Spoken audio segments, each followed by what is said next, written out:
అందరికీ నమస్తే. మీ జర్నలిస్ట్ దేవసేన.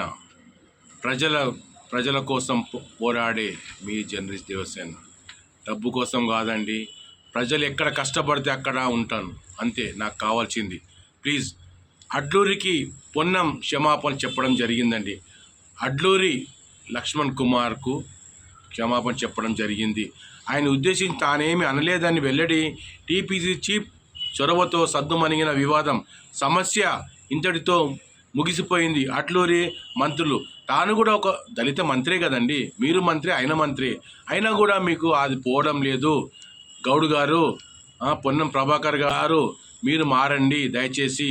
మారి ఇకనైనా మళ్ళీ రిపీట్ చేసుకోకుండా ఈయన వదిలేసి మళ్ళీ ఇంకో దళితులు ఇంకా ఉన్నారండి. వివేకున్నాడు, వివేకుడు ఏం మాట్లాడలేదు. మళ్ళీ ఇప్పుడు దామోదర్ రాజనరసింహ గారు కూడా ఆయన హాస్పిటల్ ఉన్నాడు అనుకోండి, బాగాలేదు. కాబట్టి ఇంతమంది దళితులు అధికారంలో ఉన్నారు. మీ ఒకే అధికారం నుండి పార్టీల్లో ఉండి ఈ రకంగా ఉంటే ఎట్లాగండి? మనం చెప్పే ముందు మన ఇల్లు చక్కదిద్దుకోవాలంటారు. ఇంట్లో గెలిచి రచ్చగెలుమన్నారు పెద్దోళ్ళు. ఇంట్లో అంటే మీ పార్టీలో మీరే కొట్లాడుకుంటే ఎట్లా అండి? రేవంత్ రెడ్డి గారు అయితే చాలా కష్టపడి తెచ్చిండండి ఇది గవర్నమెంట్ను. అది మటుకు నమ్మండి. మేము చూసాము చాలా మటుకు.